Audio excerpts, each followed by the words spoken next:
What's going on, guys? Jacoby Kendrick here, the BJJ Realtor. Just wanted to come at you with another video talking to you a little bit about leveling up your jiu-jitsu as a master's colored belt. So, I've been doing jiu-jitsu since about 2018. I got my blue belt in 2019. So just wanted to give you a couple of thoughts from a guy who is a former athlete, over 35, and then also started martial arts at a later age, right? So after I never really did any martial arts or anything whenever I was growing up. I usually only played like all of the American sports, which are like basketball, football, ran track, played baseball, did all of that stuff. So the martial arts, the jiu-jitsu thing is totally new to me, at least in the last 2 years, and I absolutely love it. So it's been good.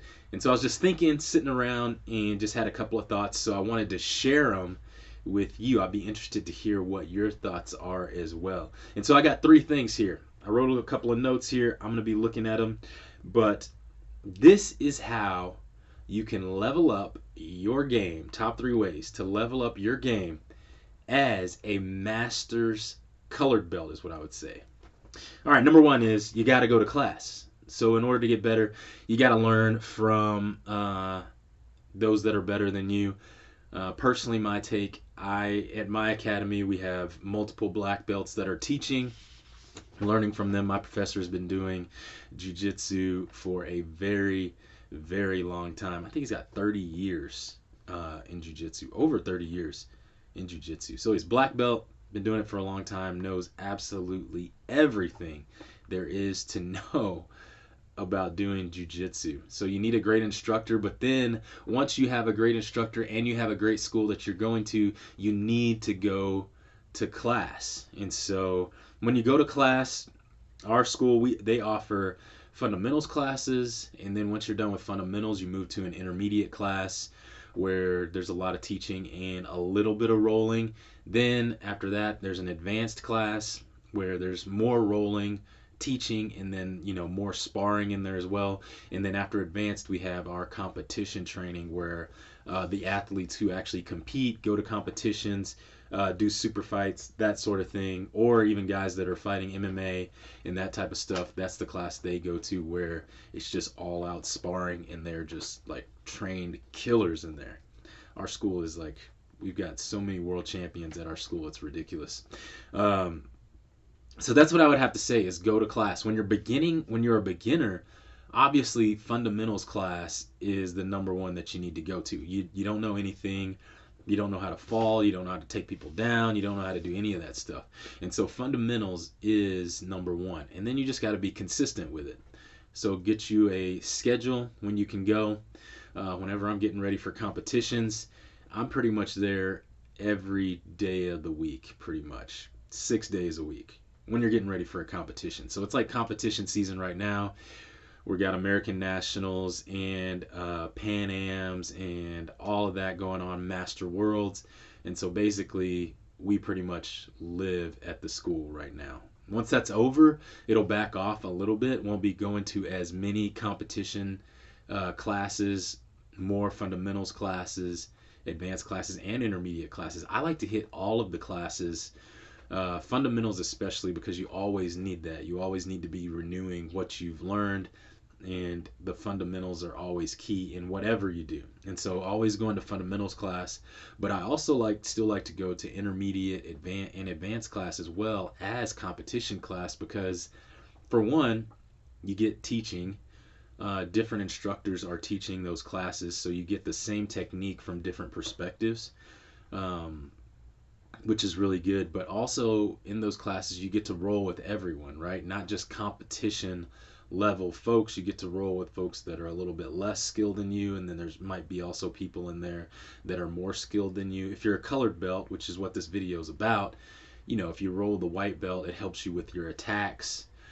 Usually if you're rolling with someone a little bit less experienced than you, you're probably going to know where to move. You're going to be able to predict what goes on. So you're going to be able to attack a little bit more, and that's going to help develop your game, which is really good for your development. Going against people that are better than you or oftentimes the same skill as you all the time might not always necessarily be a good thing. You also need that time in there where you can work with people that are not as good as you so you can work on your attacks as well. So that is really the key thing, being consistent and going to class, all classes. We also have wrestling class, no-gi class, judo class, so all those classes are good, right? Just make sure that you are getting to class. If you don't come to class, can't level up, can't rank, you're also not going to get better. Now, number 2 is you should be studying outside of class too, right? And so what I mean by this is there are a lot of instructional videos that you can purchase, a lot of things, a lot of other outside influences that can help you with your game. Now, when I say this, you have to be very careful because sometimes, I talk to a lot of guys and they're just out on YouTube or Instagram looking at like crazy videos of guys doing crazy loop chokes or like spinning tornado chokes and Baron-Bolos and all that stuff.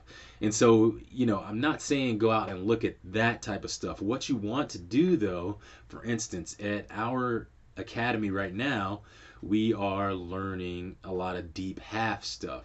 And so what I would say is you need to go out and find someone who is similar to your instructor, similar to his way of teaching and his technique and what he's how he's explaining things, and it's a really good supplement to you going to class. It's not like gonna replace it, but it'll be a really good supplement. The other thing you could do is you could ask your instructor like, hey, who is maybe someone that I could look at or someone that I could maybe research that would also help me develop my game.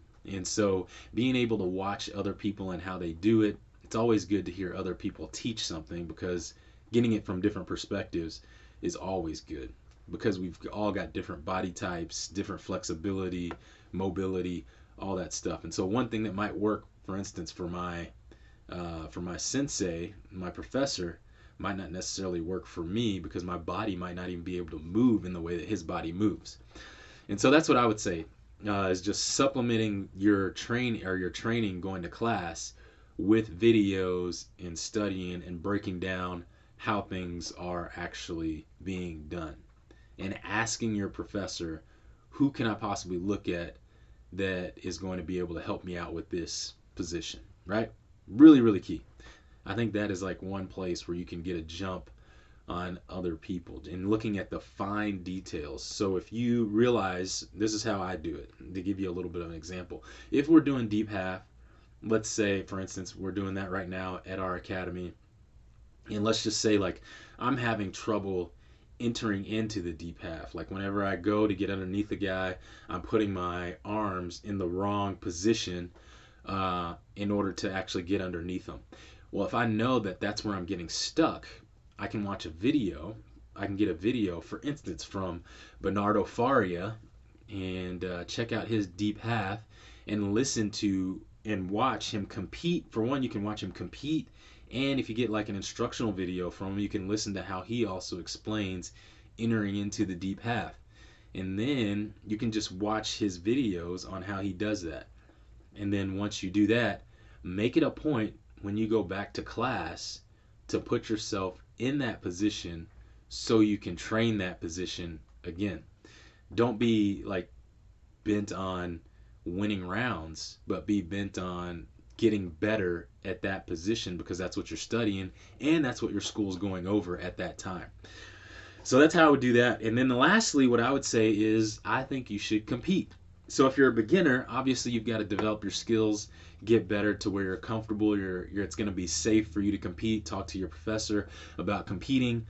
But the reason why I say that is because when you compete, competing brings you up to another level. Whenever you know that you're going to be facing someone who could possibly submit you, put you out, do that, you're going to be performing at your best. Your senses are going to be heightened. Whenever your senses are heightened, whenever your emotions are high, we actually learn more as humans whenever we have high emotions and we learn something. So you think about it. When have you actually learned the most in your life? Or what do you remember in your life? The things you remember are things that have brought great emotion to you. And that's what competition does. So even if you win or lose, the point isn't winning or losing. The point is getting better at jiu-jitsu. And then if you're like me, if that personality, like if I get beat on something, I don't want to get beat on that again. And so you might beat me again, but you won't beat me the same way you beat me before, because I'm going to work on that. And plus, I'm going to be more cognizant of it whenever it comes up again, you know? So I'll know how to get in that position. And so really, I think competition helps you hone in. I think it helps you refine who you are and how you train, because you're just going to get better. Competition only makes you better. Competition is how you get better. And it's just going to help you raise the bar every time, whenever you're doing it. And the more you compete, the better you're going to get. I had one guy that I was talking to in our academy. Just give you this quick story. He's really, really good. He's a really good athlete. He played football in high school. Was like awesome, phenomenal athlete in high school. So he knows what competition is about. Whenever we're training, he's a really hard training partner for myself. And I think he just went to his second tournament. I think he had done a tournament before, but it was a while back. And he didn't do very well in his weight class. And he was just like, man, like the nerves. And he knows what to do. It's just crazy. But he was like, it's different when you compete than when you're just training in the gym. And the reason why is because the stakes are higher, right? And that's just how it works. And so now he wants to compete more. And actually his jiu-jitsu is getting so much better now because, for one, he did that last competition. And now he's like, okay, I can't, either you like cut an angle and you make that angle tighter, because like when I get in the competition, somebody's going to be right there to block that angle or to do whatever you're going to do. But those are the three things in order to level up your jiu-jitsu is what you got to do. Number one is go to class and be consistent. Number two is studying outside of class and supplementing what you're getting at your school. And then number three is competing. Those three things are going to help you level up. Talk to you guys later.